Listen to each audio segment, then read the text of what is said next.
The Boondocks may be well known for its comedy and chaos, but it was also one of the most honest portrayals of black wealth ever created for television. Right from the start, the Boondocks treated wealth as both a dream and a trap. Each character represented a different relationship to money, all of them reflecting the psychology of a people taught to measure their worth through image and reputation.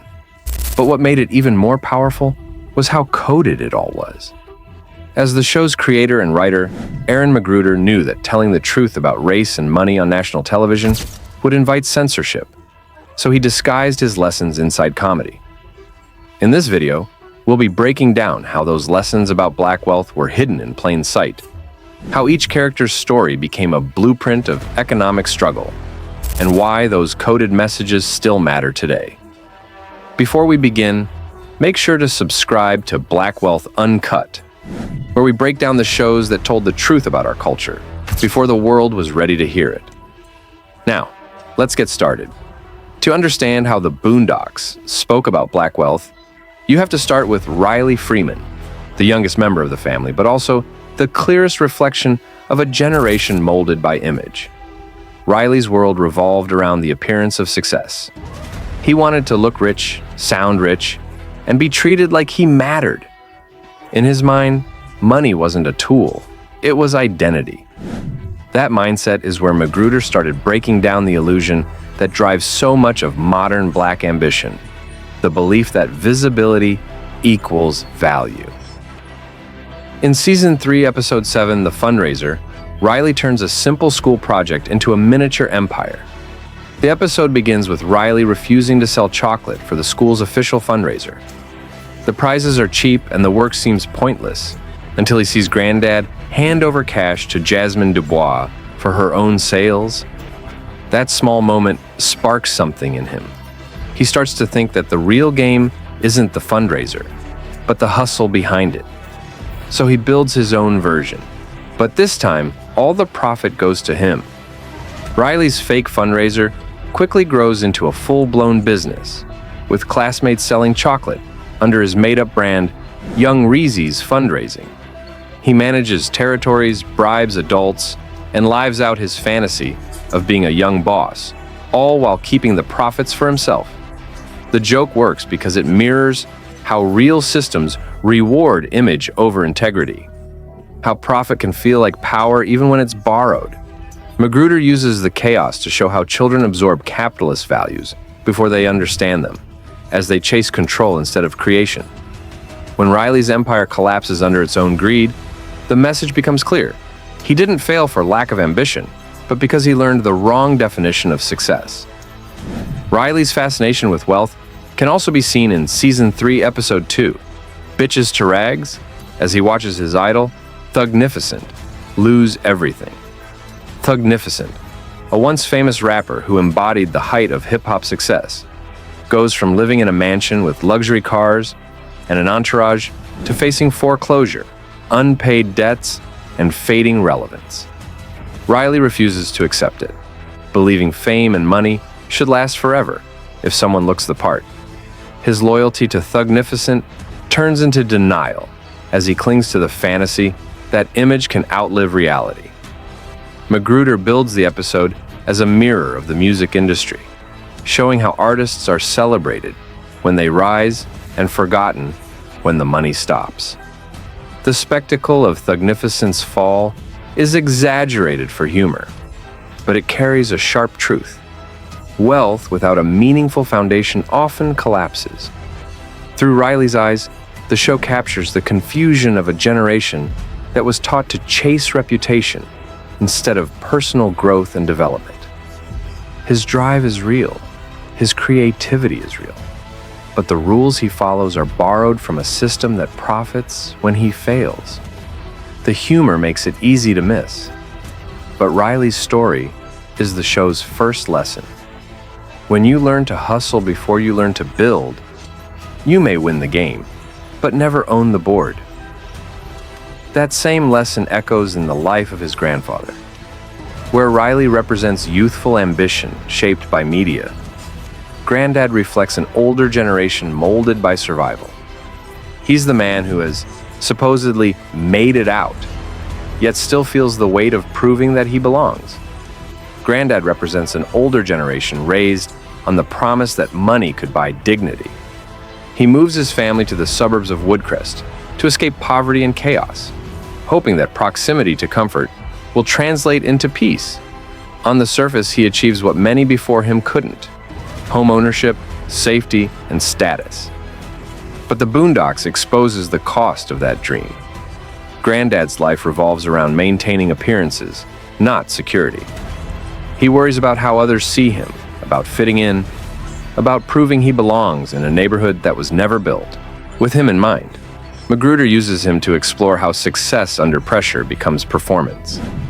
His first appearance in The Garden Party, the show's debut episode, sets that tone perfectly. After moving his family to the white suburb of Woodcrest, Granddad spends the entire episode trying to fit in with people who quietly see him as a guest in their world. When the local tycoon, Ed Wuncler, invites the Freemans to an upscale party, Granddad sees it as his chance to prove that he belongs. But the event quickly becomes a symbol of assimilation, the kind of silent performance that many are forced to give just to be accepted. At the garden party, Granddad's fear of embarrassment overwhelms him. He constantly worries that Huey or Riley might act out and ruin his reputation. Decades of being told that black success depends on white approval have shaped his every instinct. McGruder uses humor to mask the tension, but the implications are serious. Granddad has escaped poverty, but not judgment. His comfort comes at the cost of constant self-policing. That need for validation later explodes in Season 1, Episode 4, Granddad's Fight, where his obsession with pride and reputation turns into self-destruction. After Colonel Stinkmeaner insults him in public, Granddad's fear of humiliation pushes him into a physical fight. The scene is ridiculous, but it exposes how pride can become a trap. The crowd cheers, Riley even takes bets, and the chaos escalates until Stinkmeaner ends up dying. In that moment, the episode stops being funny and starts revealing the price of always needing to prove yourself. Granddad's story shows how financial progress without emotional freedom becomes another kind of bondage, where respect is bought, not earned, and social approval replaces authenticity and identity. Now, where Granddad searches for respect and Riley chases status, Huey Freeman stands apart. This boy sees through the illusions that control them both. He understands that real power doesn't come from image or approval, but from awareness. McGruder uses Huey as the show's moral anchor, the one character who recognizes that the pursuit of wealth without purpose only feeds the system it's meant to escape. Episodes like The Hunger Strike and Let's Nab Oprah reveal how Huey sees capitalism as a machine that feeds on distraction. In Season 2, Episode 14, The Hunger Strike, he goes to war with BET, calling it an industry that profits by selling dysfunction back to its own audience. Outraged by what he sees as the deliberate exploitation of black culture, he declares a hunger strike against the network. His demands are bold. He wants BET shut down, a public apology to be issued, and its executives to resign in disgrace. McGruder turns this into a direct parody of corporate hypocrisy, opening the episode with a satirical scene inside BET's headquarters, where the fictional president, Deborah Leavell, holds a meeting about how to destroy black people. It's absurd and hilarious on the surface, but underneath, it's one of the most cutting critiques of media ever aired on television. Huey's protest gains attention when he's joined by Rollo Goodlove, a charismatic preacher and activist voiced by CeeLo Green. At first, Rollo seems to embody the leadership Huey needs: passionate, articulate, and capable of rallying crowds. Together, they organize boycotts and public rallies, turning Huey's quiet stand into a national movement. But as the campaign grows, so does the corruption within it. Rollo starts enjoying the fame more than the cause.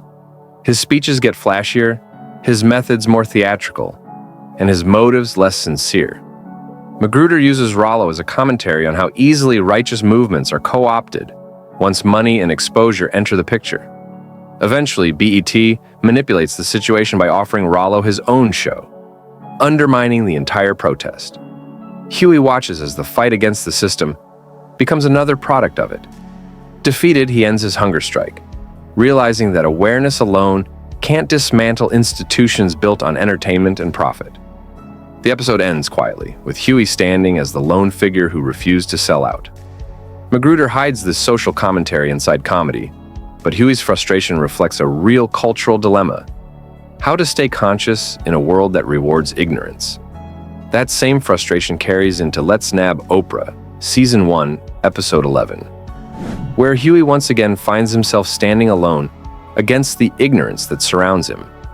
The episode centers on Riley teaming up with Ed Wuncler III and Gin Rummy in an absurd plot to kidnap Oprah Winfrey for ransom. The plan is reckless from the start, built on confusion, ego, and the illusion of quick wealth. Huey discovers what they're up to and immediately tries to stop it, warning his brother that chasing chaos for attention will never lead anywhere. But his warnings fall on deaf ears. Ed and Rummy blunder their way through the crime, even kidnapping the wrong person before trying again and nearly starting a war with Oprah's elite bodyguard, Bushido Brown. McGruder fills the episode with ridiculous action, but the message runs deeper than the slapstick. Huey's battle to prevent the disaster mirrors his struggle throughout the series, trying to protect his community from its own confusion. The kidnapping plot becomes a metaphor for self-sabotage, a childish attempt at power that collapses under its own ignorance. Huey's calm and focus contrast sharply with the chaos around him, showing how difficult it is to defend truth in a culture that glorifies shallow things. By the end, nothing changes. The kidnappers fail, order is restored, and Huey's efforts go unacknowledged. But that's the point. McGruder uses the episode to show that awareness often feels thankless in a society that celebrates the absurd. In a world that confuses spectacle for progress, his quiet resistance becomes the only form of wealth that cannot be taken: clarity. But if Huey represents clarity and rebellion, Uncle Ruckus stands as his opposite, the living symbol of self-hatred turned into profit. Through him, McGruder exposes one of the harshest truths about black wealth: that a system built on exploitation will always find ways to reward the people who help maintain it. Ruckus is a black man who despises his own identity, claiming he suffers from revitiligo, a fictional condition that made his skin dark. He praises whiteness, mocks black progress, and measures worth through proximity to power. In the Boondocks, he is a reminder that even self-hate can be monetized if it serves the right audience. Corporations and media platforms benefit from figures like him because they preserve the economic hierarchy without open violence. McGruder's sharpest commentary on this appears in The Uncle Ruckus reality show, Season 2, Episode 15. BT gives Ruckus his own series, packaging his anti-black beliefs as comedy and turning his delusion into a marketable brand. The network executives cheer him on because he's profitable. At that point, what should be satire begins to resemble reality, where ignorance becomes a business strategy. Ruckus thrives because he feeds a cycle that turns cultural degradation into entertainment, ensuring that genuine conversations about empowerment never reach the mainstream. Beneath the humor, McGruder reveals the link between identity and economics. Uncle Ruckus is what happens when oppression convinces a man that loyalty to his oppressor is the only way to survive. His devotion is financial strategy, twisted into belief. Betty's decision to elevate him mirrors how industries have long profited from caricatures of blackness while silencing authentic voices. Through Ruckus, the Boondocks uncovers a painful truth about wealth in America. Power doesn't just come from owning resources, it also comes from controlling the stories that people are paid to believe. Each character in the Boondocks represents a different face of black wealth and the struggles that come with it. Riley sees wealth as image, a performance shaped by what the world rewards. Granddad treats it as validation, a sign that he's escaped the pain of poverty even when he hasn't escaped its mindset. Huey sees wealth as knowledge, understanding that the real fight isn't for money but for awareness. And Uncle Ruckus turns wealth into submission, trading dignity for acceptance in a system that pays him to hate himself. Together, they form McGruder's map of how black wealth is pursued, distorted, and exploited in America. The Boondocks used humor to speak about money, ownership, and control in ways no other show dared to. It revealed how economic freedom means little when cultural freedom is still leased out to those in power. The message behind the show remains timeless. Black wealth means so much more than income or luxury. It's the power to define one's own worth without permission. And until that ownership exists, success will keep being borrowed, and the profits of progress will keep flowing to the very system that exploits it. If you found value in this breakdown, don't forget to like the video, share it, and subscribe for more stories exploring Black culture and representation in media. Thank you so much for watching, and we'll see you in the next one.